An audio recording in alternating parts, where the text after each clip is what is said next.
My brother's affair destroyed his marriage and left us devastated. But when I investigated, what I uncovered about his wife and her ex left me stunned. Hello everyone, this video tells the story in which the brother was interested with the management of the restaurant, and in the first couple of days, he almost poisoned a guest. It's a really interesting story. You can in the comments enjoy your reading. Now, at almost 64 years old, he expressed his exhaustion and desire to pass the business on to the next generation. I foolishly believed he was referring to me, as I had dedicated the past 6 years of my life to this restaurant. Our family operates a chain of Italian restaurants, with 2 additional branches located across the city. One is managed by my uncle, while the other is overseen by his daughter. However, our main location, the original restaurant my grandfather opened, is the most popular and is owned by my father. My uncle, who is not my dad's biological brother, joined the business when my grandfather launched the first restaurant. This is where the business initially began. The original site of our restaurant, the one my grandparents started and managed for many years, was eventually handed over to my father. He expanded the business by opening 2 new restaurants in different parts of the city. My uncle left his job to manage one of these new locations, and his daughter took over when she was ready. Thus, the business has always remained within the family. When my father announced his retirement a few weeks before the party, I naturally anticipated he would pass the torch to me. My uncle, being around the same age as my father and planning to retire soon as well, was not in the running. His daughter had only been managing the new location for 2 years, far less experience than my 6-year dedication. Since I was 24, I left my corporate job to work with my father, aiming to inherit the family business and take it to new heights. It seemed obvious that I was the best candidate to take over. My older brother James, 37, had no interest in the restaurant business, having chosen a career in medicine as a doctor. My younger brother Mark, 27, showed no ambition or interest in anything, spending his days idly. He is a good-for-nothing loafer, and nobody in the family except our parents tolerates his behavior.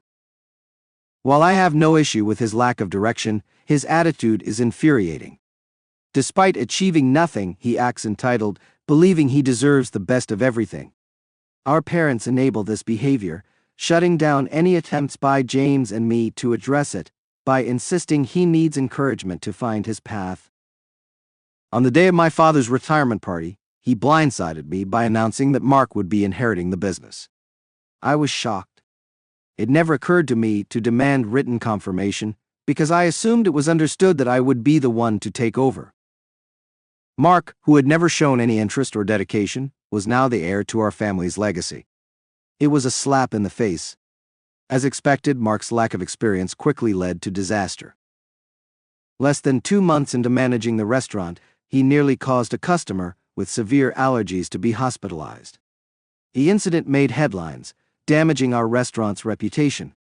My father, now realizing his mistake, came back to me, pleading for my help to fix the chaos Mark had created. He begged me to return and take charge, admitting that I was the one who truly deserved to inherit the business. Now I am faced with the decision of whether to return and save the family business, or let it collapse under Mark's incompetence. My dedication and hard work had been overlooked once, and I'm not sure if I am ready to forgive and step back into a role I rightfully earned. Lucas, my younger brother, who is now 28, has been living off our parents for years. He finished community college 3 years ago, and since then he has been dismissed from more than 5 jobs. His attitude is a major issue. He seems to think he is superior to everyone and cannot be questioned. Our family tolerates it, but in the real world, his behavior is unacceptable, especially to employers, which is why he's been fired from every job within months. He lacks skills and direction, and even his previous jobs were secured by our father's connections. He's just a colossal failure, unable to find his own path in life. For the past 2 years after losing his last job, he's been sitting at home, sponging off our parents, without a hint of shame. It's incredibly frustrating because our parents don't challenge him and allow him to live this way. It's unfair because when it came to me and my older brother Matthew, they constantly pushed us to excel. Matthew and I have built successful lives, but seeing them coddle Lucas is infuriating. He's spoiled and I can't stand him. We were close as kids, but everything changed in high school. Now we barely get along. He has zero experience in the business and no understanding of how it operates. So it was a massive shock to everyone when my dad announced that Lucas would inherit the business. My father had declared his retirement a couple of months before the party, and everyone knew about IT employees and family alike. As someone who had been working closely with my father for 6 years, I naturally expected to take over after his retirement. We never had an explicit conversation about it, which I now regret. I assumed it was a given, and that assumption led to my downfall. My father had dropped hints, mentioning things he wanted me to do after he retired, so I interpreted that as a sign that I would be in charge. It never crossed my mind that he might not leave the business to me, because I trusted him completely. He had always been loving and respectful towards me as both a daughter and an employee. When he announced that Lucas would take over, I was stunned. So was everyone else at the party, including our employees and my mother. Everyone had believed I would inherit the business, considering I had been dedicated to it for 6 years, ensuring everything was perfect. After all my hard work, it was Lucas who would take over. It was incomprehensible. When my father pulled Lucas aside, and Lucas smugly accepted his new role, it finally hit me, and I stormed out of the restaurant in tears, feeling utterly devastated. A few minutes later, my father followed me outside, attempting to justify his decision. Despite my frustration, I decided to listen to him. His reasoning, however, was as illogical as his decision. He explained that he knew Lucas was incompetent, and had spent the last 2 years trying to motivate him to find a job and do something with his life. Lucas had been taking everything lightly, and my father thought that giving him the responsibility of managing the restaurant might force him to step up and become a better worker. My father believed that since Lucas would now be working to support his own life and the family business, he would have a personal stake in it, unlike his previous jobs where he had none. He hoped that this new role would motivate Lucas to be more dedicated, and if not, at least it would get him out of the house. My father told me he still wanted me to work at the restaurant, essentially doing the same tasks I had done for him, but now for Lucas. He wanted me to be the real manager, while Lucas would just be the figurehead, hoping it would encourage Lucas to improve. I found this incredibly insulting. My father expected me to be Lucas' assistant, shadowing him despite knowing I was far more capable. I am not my brother's caretaker. I'm my own person who had worked hard enough to earn the position that was unjustly given to Lucas. Even after my father's explanation, I remained unconvinced and upset. I gave my father an ultimatum: either take back his decision and give me the position, or lose me forever. Unfortunately, this led to a terrible argument. He accused me of being unreasonable and selfish, not considering my brother's future. I retorted that he was equally selfish, ignoring my future. The argument ended with us cutting ties. My father refused to revoke the decision, and I felt deeply insulted. I decided I would never return. After quitting, I started applying for other jobs. After leaving the restaurant, I did receive regular pay like any other staff member, and I had some savings to rely on for a while. I had planned to go on a trip next week, but those plans might be on hold because I may need to return to the restaurant. My brother, as expected, made a massive blunder. He knew nothing about managing a restaurant, and I have no idea why my dad thought it was wise to let him run things unsupervised, just to show trust and boost his confidence. Clearly, my brother's feelings were deemed more important than the family business in practical matters. Lucas made numerous irresponsible financial decisions and began skimping on essential ingredients, leading to significant trouble. We cater to vegans and maintain a separate vegan menu, ensuring that vegan food is not contaminated with non-vegan products. Lucas decided to shut down the dedicated vegan area to save kitchen space and started adulterating vegan products to cut costs. It was only a matter of time before he got caught, and that moment arrived a few days ago. He instructed the staff to use regular dairy milk instead of the more expensive soy milk, completely forgetting that some people are allergic to dairy.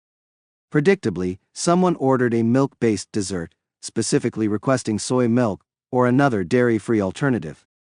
If one of our regular employees had prepared the dessert, they would have ignored Lucas' instructions and followed the customer's request.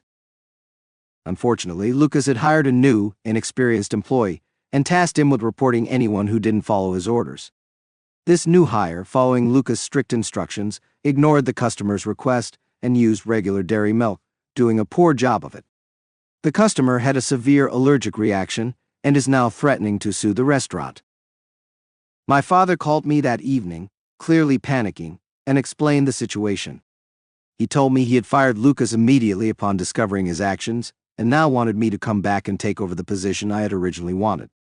It was surreal to hear him ask for my return after Lucas' inevitable failure. Despite still feeling hurt and angry from a month ago, I couldn't resist having a good laugh at their predicament. Over the phone, I told my dad that there was no way I was coming back, regardless of the circumstances. I told my dad that if he genuinely wanted me to return, I demanded a public apology in front of all the restaurant staff and our family. He needed to announce that he had fired Lucas and admit his mistakes, then officially give me the position.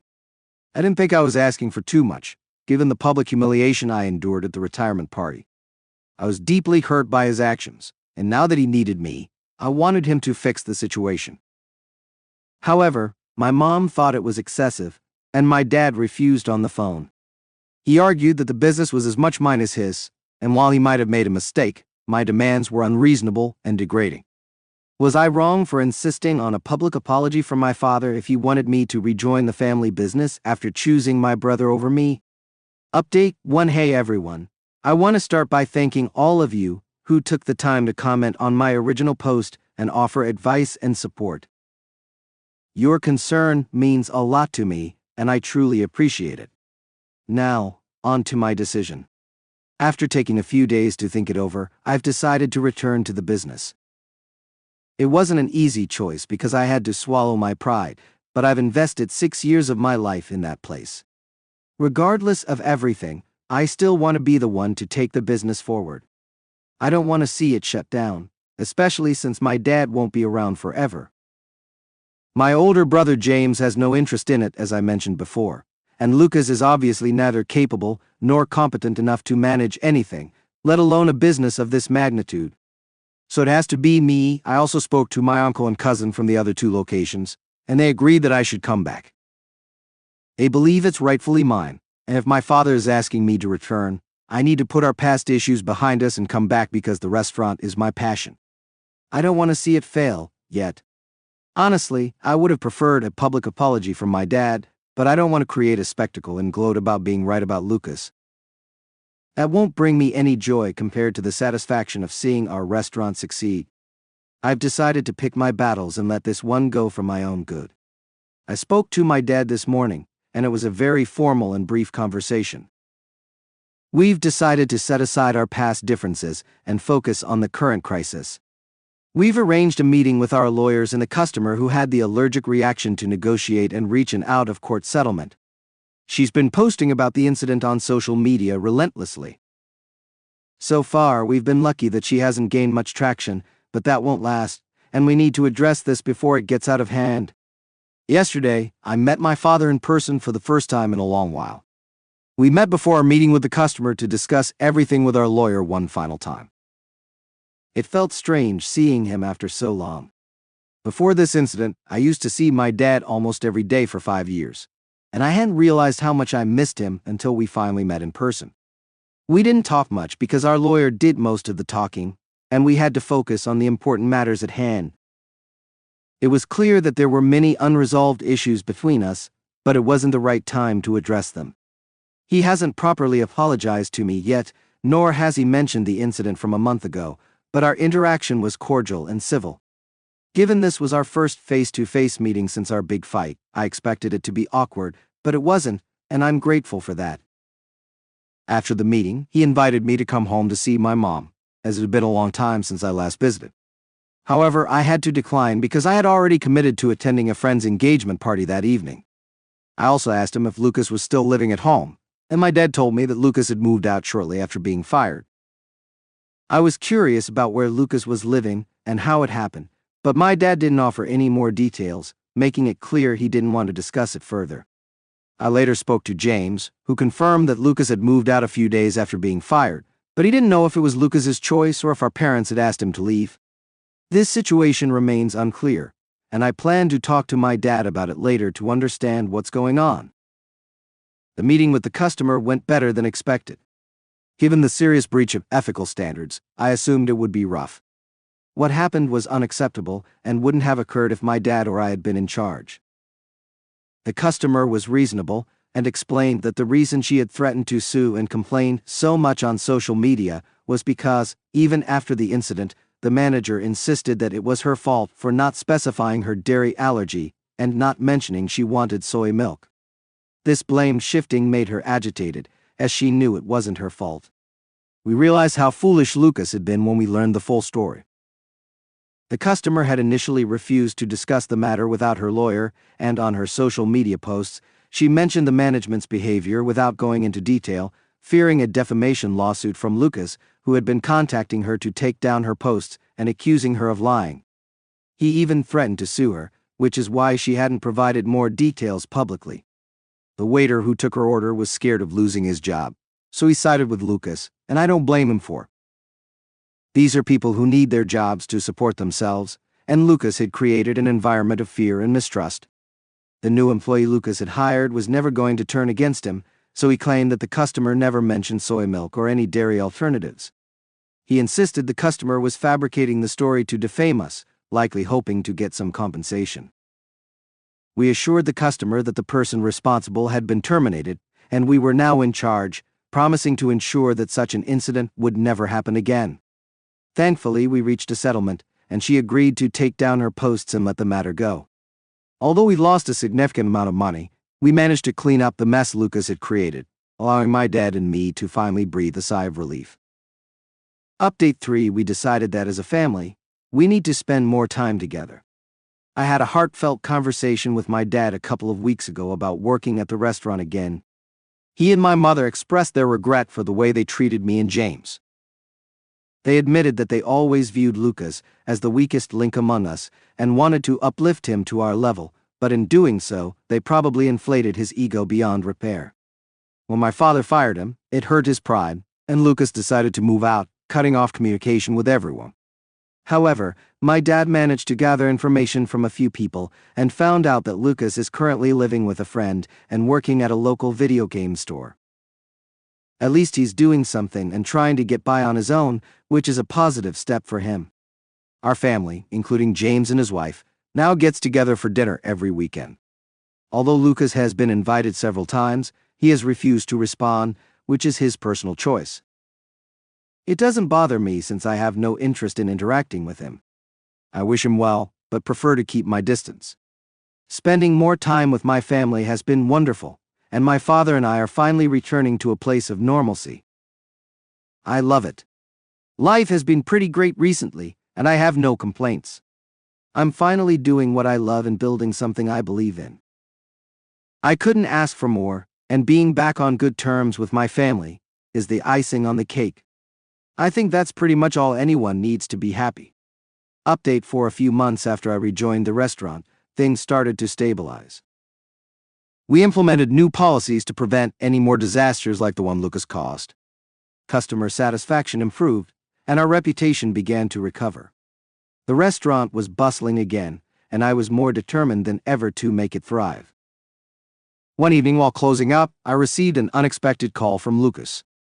He sounded different, less arrogant, more reflective. He asked if we could meet for coffee the next day. Reluctantly, I agreed, curious about what he had to say. When we met, Lucas looked tired but sincere. He apologized for everything: his attitude, his mistakes, and the way he treated me and the business. He explained that moving out and working at the video game store had been a wake-up call. For the first time, he was experiencing life without the safety net of our parents, and it made him realize how much he had taken for granted. Lucas expressed a genuine interest in learning about the restaurant business, not to take over, but to understand the hard work and dedication it required. He wanted to earn his place in the family, not have it handed to him. I was skeptical, but agreed to give him a chance under strict conditions. He would start at the bottom like any new employee and work his way up. Over the next few months, Lucas worked diligently. He took on every task with humility and eagerness to learn. Slowly, he started to earn the respect of the staff. My father and I kept a close eye on him, and to our surprise, he was genuinely changing. One day, We received an invitation to a prestigious culinary event in the city. It was an opportunity to showcase our restaurant and potentially attract more high-end clientele. I decided to take a risk and let Lucas help with the preparations. He worked tirelessly alongside the team, and the event was a massive success. Our restaurant received rave reviews and business boomed. Lucas's transformation was remarkable. He had gone from a spoiled, arrogant brat to a hard-working, reliable member of our team. Our family dynamic also improved. We started having weekly family dinners, and even Lucas began attending. The tension that once defined our relationships began to fade. Then, another unexpected event occurred. Our cousin, who had been managing one of the other restaurant branches, decided to move abroad for further studies. This left a managerial position open. After much discussion, my father and I decided to offer the position to Lucas. He had proven himself over the past year, and we believed he was ready for more responsibility. Lucas accepted the role with gratitude and determination. He worked hard to manage the new branch, and his efforts paid off. The restaurant flourished under his leadership, and our family business reached new heights. As for me, I continued to lead our original location, but now with a sense of fulfillment and pride. The restaurant was not just a business, it was a symbol of our family's perseverance and unity. My relationship with my father was stronger than ever, and Lucas had become someone I could respect and trust. Life has a way of surprising you, and sometimes the most unexpected changes lead to the greatest rewards. I learned that forgiveness and giving people a second chance can bring about incredible transformations. Our family had been through a lot, but we came out stronger, united by our love for each other and our dedication to the family business. Write a comment, put a like, subscribe to the channel on Instagram and Discord. Good luck. We uncovered a plot that involved Langford's business rival, a ruthless man named Carlos Silva. Silva had orchestrated Isabel's kidnapping to leverage Langford into handing over control of his company. The situation was more dangerous than we had initially thought, and Isabel's life was in grave danger.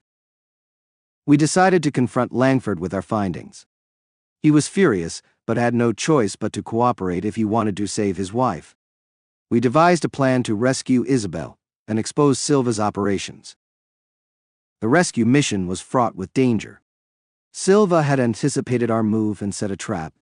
As we entered the warehouse where Isabel was being held, we were ambushed by Silva's men. A fierce firefight ensued, and it took all our skill and determination to fight our way through. We found Isabel in a locked room, weak but unharmed. Silva attempted to escape, but we cornered him, and in the ensuing struggle, he was fatally wounded. With Silva dead and Isabel safe, the immediate threat was over, but the aftermath was complex. Langford's criminal activities were exposed, and he was arrested for his involvement in various illegal schemes. Isabel, despite her ordeal, decided to use her influence and resources to support victims of crime and advocate for justice. The Langford case had a profound effect on me. It highlighted the interconnectedness of crime and corruption and the impact they had on innocent lives. I decided to expand my agency, bringing in more investigators and specialists to tackle a wider range of cases. Rachel and I continued to lead the agency, but we also took on a mentorship role, training new recruits and sharing our experiences. Our agency became known for its integrity and relentless pursuit of justice, attracting clients from all over the country. One of our new recruits, a former police detective named Jack, brought fresh energy and perspective to the team. Jack's background in law enforcement complemented our skills, and together we took on some of the most challenging cases of our careers. One of our high-profile cases involved the disappearance of a young heir, Lucas Davenport. Lucas was the only son of a wealthy family with vast business interests. His disappearance threatened the stability of the family empire and drew significant media attention. We were hired by Lucas' father, Richard Davenport, a stern and influential man. The family dynamics were complex, with various relatives vying for control of the empire. We suspected that Lucas' disappearance was an inside job, motivated by greed and power. Our investigation revealed a tangled web of family secrets and betrayals. Lucas had been involved in a secret relationship with a woman from a rival family, a fact that had been hidden from everyone. We traced Lucas' last known movements to a remote cabin owned by the rival family. The cabin was heavily guarded, and it was clear that Lucas was being held against his will. We planned a covert operation to rescue him, coordinating with local law enforcement to ensure a swift and safe extraction.